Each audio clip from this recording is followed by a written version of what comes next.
మీకు అర్థమైంది కదా! ఇద్దరు ఆడవాళ్ళు కుళాయి దగ్గర దెబ్బలాడుకుంటే ఎలా ఉంటదో, ఎగ్జాక్ట్‌గా 2 మతాలు దెబ్బలాడుకుంటే అలాగే ఉంటదనమాట. సో, ఈరోజు మనం ఆ దెబ్బలాడేంటో చూద్దాం ఒకసారి. ఖురాన్‌లో ఇది కూడా వినండి. క్లియర్‌గా ఉందండి. ఎవరైతే వాయిస్ వస్తుందండి? వస్తుందండి.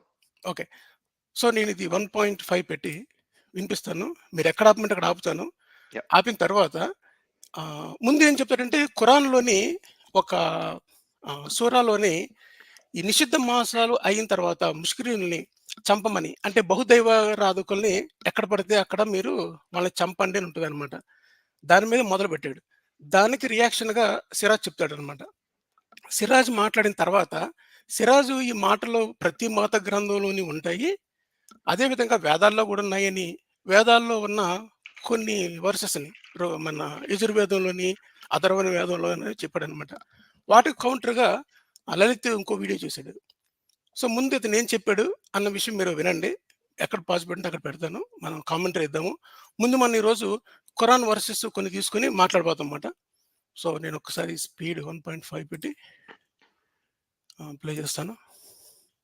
అయితే ఈ నిషిద్ధ మాసాలు గడిచిపోయిన వెంటనే ఈ ముష్రికులు ఎవరైతే ఉంటారో, అంటే దైవానికి భాగస్వామ్యం కల్పించేవాళ్ళు, అల్లా తప్ప మరో దేవుడు ఉన్నాడు అల్లాతో పాటు, లేకపోతే అల్లా కాకుండా నమ్మేవాళ్ళు ఎవరైతే ఉంటారో, అటువంటి నిషిద్ధ మాసాలు ముగిసిపోయిన వెంటనే అలాంటి వాళ్ళందరినీ కూడా చంపేయండి అని చెప్పేసి చెప్తున్నాను. నేను ఇలాంటి మాటలు హిందూ గ్రంథాలు ఎక్కడైనా చూపించండి, నేను హిందుత్వాన్ని కూడా విడిచేస్తాను. సూర్య తౌబా నంబర్ 9 ఆయత నంబర్ 5ని ఒక పాయింట్ ఉండండి. ఇటువంటి విషయాలు హిందూ గ్రంథాలు ఎక్కడా లేవు. చూపిస్తే నేను హిందుత్వాన్ని వదిలేస్తానని చెప్పాడు కదా!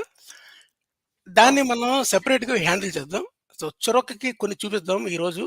కానీ ముందు ఈయన చెప్పింది విందామండి. ఎక్కువగా వీరు ప్రచారం చేస్తూ ఉంటారు.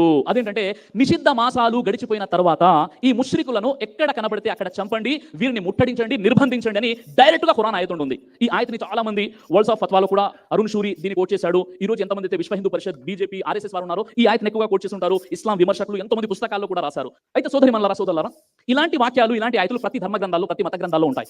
నిజంగా నేను కొన్ని విషయాలు చెప్తాను, ఆ విషయాలు చెప్తే మీరంతా ఆశ్చర్యపోతారు. ఉదాహరణకి మనం యజుర్వేదం నుండి మనం మొదలు పెడతాం. హిందూ మత గ్రంథాలను మనం చూసినట్లయితే యజుర్వేదం 13వ అధ్యాయం 12వ మంత్రంలో ఉన్న విషయం ఏంటంటే, మీ శత్రువుల్ని చంపి బూడిద చేయండి అని డైరెక్ట్ గా మీరు పెన్ పేపర్ తీసుకొని రాసుకోండి. యజుర్వేదం 13వ అధ్యాయం 12వ మంత్రంలో మీ శత్రువుల్ని చంపి బూడిద చేయండి అంటే మేము ఎలా అర్థం చేసుకోవాలి? యజుర్వేదం 13వ అధ్యాయం 13వ మంత్రంలో ఉన్న విషయం ఏంటంటే, మీ శత్రువుల్ని చంపివేయండి, వారు మీ బంధువులైనా సరే, మీ స్నేహితులైనా సరే, అపరిచితులైనా సరే వారిని చంపి కాల్చేయండి అని యజుర్వేదంలో ఉంది 13వ అధ్యాయం 13వ మంత్రం. యజుర్వేదం 17వ అధ్యాయం 44వ మంత్రంలో ఉన్న విషయం ఏంటంటే, మీ శత్రువులను తికమక చేసి కన్ఫ్యూజ్ చేసి కాల్చివేయండి అని ఉంది. అల్లాహు అక్బర్. అథర్వణ వేదం 11వ కాండం 2 సూక్తం 21వ మంత్రంలో మీ శత్రువుల యొక్క పిల్లలను మరియు భార్యలను కాల్చివేయండి అని ఉంది. అల్లాహు అక్బర్. ఇస్లాం ధర్మానికి, మనందరి ధర్మం ఇది. యుద్ధ నియమాలు ఉన్నాయి. మీరు యుద్ధం చేసేటప్పుడు స్త్రీలను చంపకూడదు, పిల్లలను చంపకూడదు, వృద్ధులను చంపకూడదు, పంట పొలాలను నాశనం చేయకూడదు, వారి యొక్క ప్రాపర్టీని ధ్వంసం చేయకూడదు, వారి యొక్క పక్షాదుల్ని చంపకూడదు, వికలాంగుల్ని చంపకూడదు, అంగవైకల్యంతో బాధపడుతున్న వారిపై చేయి చేయకూడదు, అదేవిధంగా వారి యొక్క ధర్మంలో పాస్టర్స్, పండితులు ఎవరైతే ఉంటారో వారి జోలికి వెళ్ళకూడదు. ఇన్ని కండిషన్స్ ఉన్నాయి. ఇక్కడ అథర్వణ వేదం 11వ కాండం 2 సూక్తం 21వ మంత్రంలో మీ శత్రువుల యొక్క పిల్లల్ని చంపండి, వారి యొక్క భార్యల్ని కూడా మీరు చంపేసేయండి అని ఎంత స్పష్టమైనటువంటి విషయం ఉంది. దీన్ని మేము ఎలా అర్థం చేసుకోవాలి అంటే, నా పొరుగువాడు ఒకవేళ హిందూ అయినట్లయితే నన్ను చంపుతాడు, ఎందుకంటే నా యొక్క అపరిచితుడని నేను భావించాలా? కాదు. దాని యొక్క కాంటెక్స్ట్ వేరేగా ఉంది కాబట్టి అది యుద్ధానికి సంబంధించింది. కాబట్టి ఒక ముస్లిం అలా అర్థం చేసుకోలేదు. కాబట్టి ఏ ముస్లిం కూడా మీ ధర్మంలో ఇలా ఉందని చెప్పేసి సుప్రీంకోర్టులో పిలువేయలేదు, హైకోర్టులో పిలువేయలేదు. ఇక్కడ ఉన్నటువంటి ముస్లిం ఎవరు కూడా ఒక విషయం జాగ్రత్తగా వినండి. ఎవరు కూడా మీ మతాల్లో కూడా ఇటువంటివి ఉన్నాయి కదా అని సుప్రీంకోర్టులో పిలువేయలేదు అన్నాడు. యాక్చువల్గా ఏం చేశారంటే, ఈ ఇస్లాంలో ఇలా ఉంది అని చెప్పి సుప్రీంకోర్టులో పిల్లు వేయడం జరిగిందనమాట. అంటే ఇటువంటి వాటి వల్ల మనకి ఈ ఉగ్రవాదాన్ని రెచ్చగొట్టినట్టుగా ఉంటుంది. సో, ఇవన్నీ తీసేయాలని చెప్పేసి. సో, మీ గ్రంథాల్లో కూడా ఉన్నాయి కదా, మీ గ్రంథాల్లో కూడా ఇయ్యాలి, కానీ అలా ఇయ్యలేదు, అలా ఇయ్యకూడదు అన్న సంస్కారం కూడా నేర్పింది మా ఖురాన్ అని చెప్తున్నాడు అనమాట. ఈ మన ఎవరో ఈ సిరాజ్ బాతాయ్ విన్నారు కదా. ఓకే, అది. సో, ఇలా పెడితే నేను ఒక్క 1 మినిట్ నేను పక్క వెళ్ళొస్తాను. ఇలాగా ఇది కంటిన్యూ చేస్తాను నేను. కూడా ఈ గ్రంథాలు చదివి, ఈ గ్రంథాలు ఏంటండి ఈ ఉగ్రవాదం ఉందని ఎవరు కూడా చెప్పలేదు. అది మా ప్రవక్త ముహమ్మద్ సల్లల్లాహు అలైహి వసల్లం వారు మాకు నేర్పించినటువంటి పద్ధతి. ఖురాన్లో మొట్టమొదటి చాప్టర్ సూరే ఫాతిహా, మొట్టమొదటి ఆయత ఏంటి? అల్హమ్దులిల్లాహి రబ్బిల్ ఆలమీన్. అల్లాహ్ మాత్రమే స్తుతింపదగిన వాడు, ఆయన సకల లోకాలకు ప్రభు. సుబ్హానల్లాహ్. మొట్టమొదటి సూరే ఫాతిహా మొట్టమొదటి ఆయత అల్లాహ్ యొక్క స్తుతి స్తోత్రాలతో ప్రారంభమవుతుంది. మీరు భగవద్గీతలో 18 అధ్యాయాలు ఉన్నాయి, 704 శ్లోకాలు, ఇప్పుడు 700 ఒకే శ్లోకం ఉంది. అయితే భగవద్గీతలో మొట్టమొదటి అధ్యాయం పేరేంటో తెలుసా? అర్జున విషాద యోగము. మొట్టమొదటి అధ్యాయంలో 47 శ్లోకాలు ఉన్నాయి. మొట్టమొదటి శ్లోకమే యుద్ధం చేయండి రా బాబు, యుద్ధం గురించి అవతరించింది భగవద్గీతలో. అలాగే భగవద్గీతలో 2వ అధ్యాయం సాంఖ్యాయోగము, ఇందులో 72 శ్లోకాలు ఉన్నాయి. సగానికంటే ఎక్కువ శ్లోకాలలో మీకు అక్కడ యుద్ధాన్ని పురిగొల్పుతూ మీకు భగవద్గీత కనిపిస్తుంది. భగవద్గీత గ్రంథం 11వ అధ్యాయము 34వ శ్లోకాన్ని మీరు పరిశీలించినట్లయితే, ద్రోణాచార్యుని, జయద్రథుని, భీష్మాచార్యుని, కర్ణుని చంపేయి, యుద్ధం చేయి, భయపడకు, నువ్వే గెలుస్తావని చాలా ప్రోత్సాహం అందించడం జరిగింది. మరి ఇక్కడ ఏంటండి అంటే లేదండి వాళ్ళు కౌరవులు కదా దుర్మార్గులు, పాండవులకు ఆదేశించడం జరిగింది కాబట్టి ఆ ద్రోణాచార్యుడు అయినా భీష్మాచార్యుడు, కర్ణుడు, జయద్రథుడు వీళ్ళందరూ దుర్మార్గులు అంటే ప్రవక్త ముహమ్మద్ సల్లల్లాహు అలైహి వసల్లం వారి కాలంలో కూడా ఒక అబూ జహల్ ఉన్నాడు, ఒక అబూ లహబ్ ఉన్నాడు, ఒక కాబిన్ అష్రిఫ్ ఉన్నాడు, ఒక అబ్దుల్లా బిన్ ఉబై ఉన్నాడు. వీరి గురించి అవతరించినటువంటి ఆయతులు అంటే మీ దగ్గర ఏమైనా ఉండవచ్చు, కానీ ఇక్కడ ఖురాన్ని సరిగా అర్థం చేసుకునే కారణంగా మీరు ఏం చేస్తున్నారంటే ఇక్కడ అందుకే మత్తయి సువార్త ఒక విషయం గుర్తొచ్చింది. యేసు వారు అంటారు, నీ కళ్ళలో దూలం ఉండగా ఎదుటి వాని కళ్ళలోని కంటి నలుసుందని నువ్వు ఎలా ఎత్తి చూపుతున్నావు అని. నీ దగ్గర ఉన్నటువంటి ఈ సమస్యని నువ్వు దాన్ని చూడకుండా ఎదుటి వ్యక్తిపై బురద జల్లే ప్రయత్నం చేస్తున్నావు. వినారా ఇక్కడ ఆపమంటారా? ఇది చూడండి ఇక్కడ. ఇప్పుడు ఇతను జీసస్ క్రైస్ట్ కదా కోట్ చేస్తున్నాడు మత్తయి సువార్త అని చెప్పని. ఆ, ఇప్పుడు ఇప్పుడు పాయింట్ ఏంటంటే ఇప్పుడు ఇతను ఏవైతే లిటరరీ ఇంటర్ప్రిటేషన్ ఇస్తున్నాడు, ఇంటర్ప్రిటేషన్ కాదు, ఇతను ఏదైతే అటు ఇక్కడ నుంచి చూడండి మెనూలో ఇక్కడ గులాబ్ జామ్ కనబడుతుంది, అక్కడ మిరపకాయ బజ్జీ కనబడుతుంది, ఇక్కడేమో చాట్ కనబడుతుంది అని చెప్తున్నాడు. బిర్యానీ అది కాదు బేసిక్ గా. ఇతను బిర్యానీ గురించి మాట్లాడట్లేదు, ఈ స్టార్టర్ ఐటమ్స్ ను డెజర్ట్ ఐటమ్స్ గురించి మాట్లాడుతున్నాడు ఇతను ఖురాన్ లో ఉన్నవి. ఉమ్, అది కరెక్టే. మెయిన్ కానీ కోర్స్ అది కాదు. ఇప్పుడు అది ప్యారడైస్ కి వెళ్ళేది కుబానికా మీటా తినడానికి ఎవడో వెళ్ళడు, పాన్ తినడానికి. నువ్వు బిర్యానీ బిర్యానీ తినడానికి వెళ్తారు కదా ప్యారడైస్ కి. ఆ బిర్యానీ దరిద్రంగా ఉంటుంది ప్యారడైస్ లో. హైదరాబాద్ అవును. ఉంటున్న ఎవరికైనా చెప్తారు. సో ఇది కూడా అంతే. అది అది ఏ మత గ్రంథానికన్నా అప్లై అవుతుంది, అది కూడా కరెక్టే. కానీ నాకు ఇంకొకటి బాగా తెలిసింది ఏంటంటే, ఈ ప్రవచనం ఏదో చెప్పాడో, నీ కంటిలో దూలం ఉండగా ఎదుటి వారి కంటిలో నలుసుని నువ్వు వెతుకుతున్నావు అన్నట్టుగానే, ఉమ్. కనీసం కవర్ చేసే పాయింట్ కూడా ఖురాన్ నుంచి తీసారట్లేదు, పర్టికులర్ బైబిల్ నుంచి పట్టుకొస్తున్నాడు. ఆ, అవును. మత్తయి సువార్త ఖురాన్ లో ఉండదు కదా యాక్చువల్ గా. అది ఖురాన్ లో ఓల్డ్ టెస్టిమెంట్ కథలు ఉంటాయి యాక్చువల్ గా, అంతేగాని జీసస్ క్రైస్ట్ ఎలివేట్ చేసినవి ఏవైతే ఉంటాయో ఉండవు ఖురాన్ లో. అది జీసస్ క్రైస్ట్ అంటే అఫ్ కోర్స్ ఆ కథ అంతా ఉంటుందంటే యేసుక్రీస్తుని వేస్తారు అది ఇది అని చెప్పి, కానీ ఓవరాల్ గా అతను క్రీస్తు కాదంటే అతను యేసు అంటే యేసు అంతే. అతను is like maybe considered, can be considered like one of the profits అన్నట్టు అంతవరకు. అదే అవును కరెక్టే. మళ్ళా చెప్పాడు అనొచ్చు కదండి. మళ్ళా ఏం అవును. చెప్పాడంటే, నువ్వు నీ లోపాలని ఇతరుల్లో ఎతకడం కాదు, ముందు నీ లోపాలు చూసుకొని మళ్ళా చెప్పాడు పలానా స్వరాలు అని చెప్తే కొద్దిగా అది కొద్దిగా హుందాగా ఉంటది అన్న, అది చెప్పేది అవును. పాయింట్. మళ్ళీ ఇంకొకటండి, వీళ్ళంతా చూడండి ఇతను కానీ లేకపోతే ఇప్పుడు కొత్తగా ఎవరైతే నిద్రలేస్తున్న హిందువులు ఎవరైతే ఉన్నారో, గత 10 ఏళ్ల నుంచి నిద్రలేస్తున్నారు చాలా మంది హిందువులు కదా, వీళ్ళు కానీ ఈ ముస్లింలు, వీళ్ళు ఆల్రెడీ ఒక 40 సంవత్సరాల క్రితం నిద్రలేచిన ముస్లింలు, ఈ 10 సంవత్సరాల నుంచి నిద్రలేస్తున్న హిందువులు, ఈ మధ్య మళ్ళీ నిద్రలేస్తున్న క్రిస్టియన్లు, వీళ్ళందరూ ఉన్నారు కదా. వీళ్ళందరూ ఏంటంటేనండి, వీళ్ళందరూ లిటరలిస్ట్స్. అంటే ఏంటంటే వీళ్ళందరూ వాళ్ళ పుస్తకం ఏం చెప్పింది అన్న దాని మీద పడుతున్నారు. ఉమ్, అంటే ఏంటి, వీళ్ళంతా చాలా ఆ లిటరలిజం అనేది అది యాక్చువల్ గా ఫండమెంటలిజం కి దారి తీస్తుంది. అది that is how it works.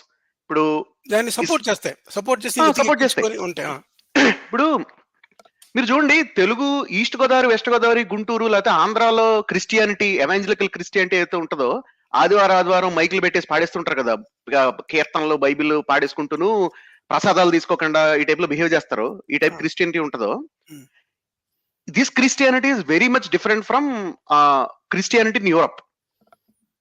Spain లోనో పోర్చుగల్ లోనో ఎక్కడైతే యూనో ఇప్పుడు అంటే అంటే టైటిల్ అంటే ఫర్ నేమ్ సేక్ ఏవైతే ఇప్పుడు క్రిస్టియన్ మొనార్కీలు ఉన్నాయో, they are not monarchies, they are like constitutional monarchies, more like అవి రాజ్యాంగం బట్టి ఉంటాయి. రాజులు ఎవరు అంటే రాజులకి పెద్ద పాత్ర ఉండదు.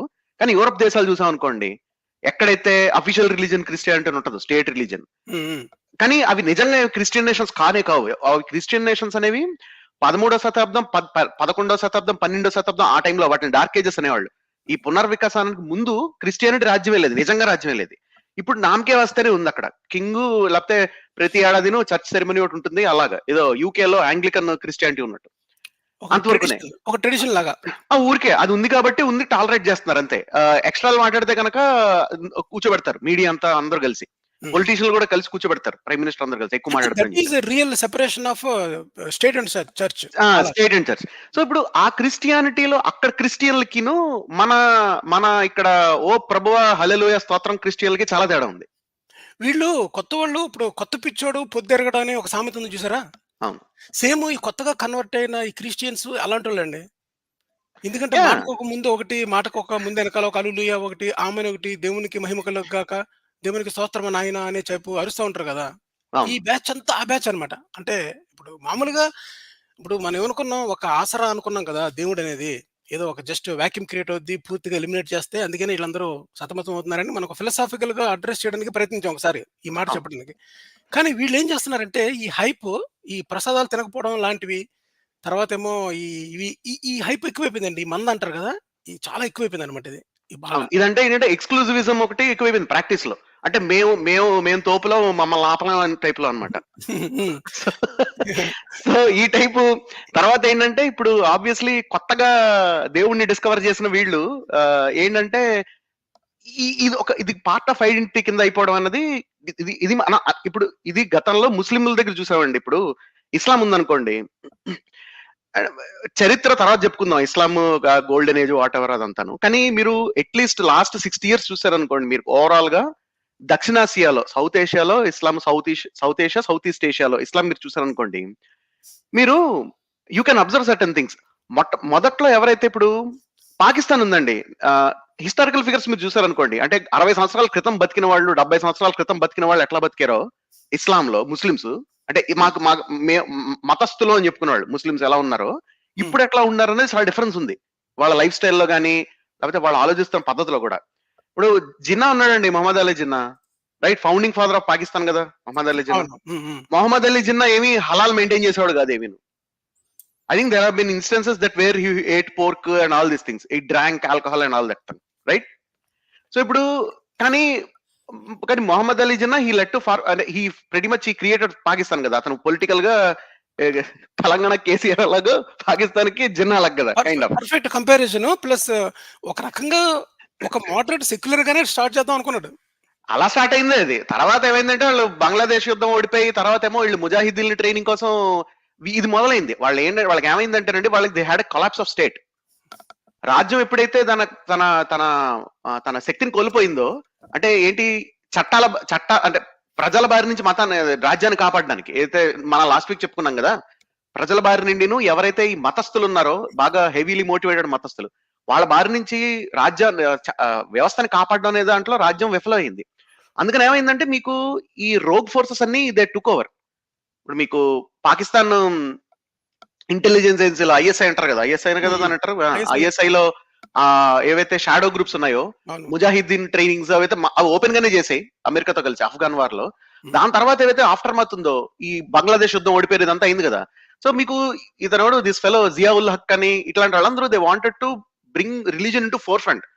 ఎందుకంటే we want to get united under religion, అంటే ప్రజల్ని కంట్రోల్ చేయడానికి వాళ్ళ దగ్గర ఇంకేం లేదు, అందుకని మతాన్ని వాడుకోవడం మొదలు పెట్టారు. ఇప్పుడు మన దాంట్లో జరుగుతుంది కూడా సేమ్ అలాంటిదే. మన దాంట్లో కూడా అదే. ఇప్పుడు మన ఎవరైతే గత 10 సంవత్సరాల్లో నిద్రలేచిన హిందువులు ఉన్నారో, నిద్రపోతున్న హిందువులందరూ జాగో జాగో అని చెప్పి ఏడుస్తున్నారు కదా, వీళ్ళందరూ అరుస్తున్నారు కదా, ఇలా మైకులు వేసుకుని అరుస్తున్నారు యూట్యూబ్ లో, హిందూ కత్రే మేహే యా పిత్రే మేహే అని అరుస్తున్నారు. వీళ్ళంతా ఇప్పుడు ఈ నిద్రలేచిన హిందువులందరూ కూడా ఇటాగా ఆలోచిస్తున్నారు కదా. ఇప్పుడు వాళ్ళని కూడా నిద్ర ఇదేగా చెప్పి లేపుతున్నారు, లే నా రాజా హిందూ మతం కత్రమేహే అని చెప్పని. ఇదే కదా జరుగుతుంది. సో అంటే పాయింట్ ఏంటంటే ఇక్కడ ఇప్పుడు మీరు ఇస్లాం వరకు చూసుకున్నారు అనుకోండి, గత 70 సంవత్సరాల్లో సౌత్ ఏషియాలో మీరు ఎవరెవరైతే ప్రామినెంట్ ముస్లిం ఫిగర్స్ యూనో పాలిటిక్స్ లో ఉన్న ఫిగర్స్ చూసారో, ఒక ఎగ్జాంపుల్ ఎవరంటే ఇప్పుడు మన బెనజీర్ భుట్టో ఉందండి. ఆవిడ ప్రైమ్ మినిస్టర్ కూడా చేసింది కదా పాకిస్తాన్ కి, అవును రైట్. ఆవిడేమి మీకు హిజాబ్ ఏమి వేసుకోలేదు ఆవిడేమి. If you look at her photos, మీరు తీసి చూడొచ్చు కావాలంటే గూగుల్లో బెనజీర్ భుట్టో తీసి చూస్తే. అలాగే ఇంకొక ఎగ్జాంపుల్ ఇస్తాను నేను మీకు. ఇండోనేషియా సుకర్ణో ఉన్నాడు కదా, founder Indonesia modern one of the founding fathers. వాళ్ళ అమ్మాయి సుకర్ణ పుత్రి అని వాళ్ళ అమ్మాయి, అంటే ఇప్పుడు ఉందో లేదో కూడా తెలియదు ఆవిడ నాకు. సుకర్ణ పుత్రి అని ఆవిడ కూడా I think head of state చేసింది అనుకుంటా. మీరు చూస్తే ఆవిడ కూడా ఏమి హిజాబ్ వేసుకోదు, సుకర్ణ పుత్రి మీరు ఫొటోస్ తీసి చూస్తే. అలాగే మీరు బంగ్లాదేశ్ హసీనా వీళ్ళందరూ చూసిన మీరు అంటే నేను అంటుంది ఏంటంటే విమెన్ ఎట్లా ట్రీట్ చేస్తున్నారు అన్నది ఒక ఇండికేటర్ అండి. అంబేద్కర్ చెప్పినట్టు మీరు ఒక రిలీజన్ లో విమెన్ ఎట్లా ట్రీట్ చేస్తున్నారు, విమెన్ ఎట్లాగా ఉన్నారు, వాళ్ళ స్టేటస్ ఎలా ఉందనేది దట్ ఇస్ బిగ్ ఇండికేటర్. దేనికంటే to see how the religion is practically faring, rather than పుస్తకాల్లో ఏ ఎలివేషన్ ఇచ్చారు, నా మొగుడు కన్నా నీ మొగుడు గొప్పవాడా, నీ మొగుడే చెత్తోడు, మా మొగుడు చాలా మంచోడు, ఈ టైప్ ఈ లొల్లి ఆర్గ్యుమెంట్లు ఉన్నాయి కదా, ఈ టైప్ ఆర్గ్యుమెంట్లు కన్నా మీరు ఓవరాల్ గా సొసైటీ ఎలా ఉందని చూడడానికి మీరు విమెన్ ఎట్లా ఉంది అంటే, విమెన్ అనేది ఒక ఇండికేటర్ అనమాట. అంటే ఎందుకంటే విమెన్ ని ప్రతి మచ్ అన్ని సొసైటీస్ లో అన్ని రిలీజియన్స్ తొక్కిపడేశారు కాబట్టి చాలా విపరీతంగా. సో మీరు విమెన్ స్టేటస్ ఎట్లా ఉందనేది మీరు చూస్తే మీరు అంచనా వేయచ్చు, ఓకే సొసైటీ ఈ రేంజ్ లో ఈ లెవెల్లో కాస్త ఉంటుందని చెప్పి. సో మీరు ఇస్లామిక్ సొసైటీలో కూడా ఇదే అబ్జర్వ్ చేయొచ్చు. మీరు గత 40 సంవత్సరాల్లో కనీసం చూసుంటే కనుక సౌత్ ఏషియాలో ఈ కన్సర్వేటిజం, లిటరలిజం అనేది బాగా పెరిగిపోయింది. అండ్ దీనికి కారణాలు ఉన్నాయి. దీనికి యాక్చువల్ గా సౌదీ అరేబియా కానీ ఇట్లాంటి దేశాలు కొన్ని ఈ వహాబీ సలాఫీ ఈ టైప్ ఎవాంజలిజం ఉందో ఈ టైప్ ఎవాంజలిజం అనేది బాగా స్ప్రెడ్ చేస్తున్నాయి. There is no question about it. ఇప్పుడు జాకిర్ నాయక్ కూడా ఇదే తానులో మొక్క. ఉమ్, అతను ఇప్పుడు వాంటెడ్ యాక్చువల్ గా ఇండియాలోను ఇంకో దేశంలో కూడా I think is wanted for questioning అంటే యాక్చువల్ గా. So right now that fellow is in Malaysia I think right. Zakir Naik మళ్ళీ అక్కడి నుంచి కూడా మలేషియాలో export ఉన్నాడు, చేస్తుంటాడు. తలదాచుకుంటున్నాడు పాపం, అక్కడే చేసుకుంటున్నాడు కార్యకలాపాలన్నీ. వీళ్ళందరూ దొరుకుతారండి. ఇంకోటి ఏంటంటే ఇప్పుడు మీరు ఇంతకుముందు ఒక మాట చెప్పారు కదా, ఎవరో వీళ్ళు ఎవరో మన ఫౌండింగ్ ఫాదర్స్ వాళ్ళెవరో కూడా అంత ఫెనాటిక్స్ టైప్ లోని ఒక హార్డ్ కోర్ టైప్ గా ఎవరు ఉండలేరు, లిబరల్ గా ఉన్న వాళ్ళే. సో కొత్తగా ఈ జాగో హిందూ లాగానే ఈ జాగో ఏంటి ముస్లిం బ్రదర్ ఏదో అంటారు, వాళ్ళ పేరు గుర్తులేదు నాకు. వీళ్ళందరూ ఇప్పుడు ఏం చేస్తారంటే, ఇప్పుడు మనం యాక్చువల్ గా మనం టెక్స్ట్ లోకి వెళ్ళిపోదామండి. Yeah. టెక్స్ట్ లోకి వెళ్దాం. అసలు టెక్స్ట్ ఏం చెప్తుందో చూద్దాం.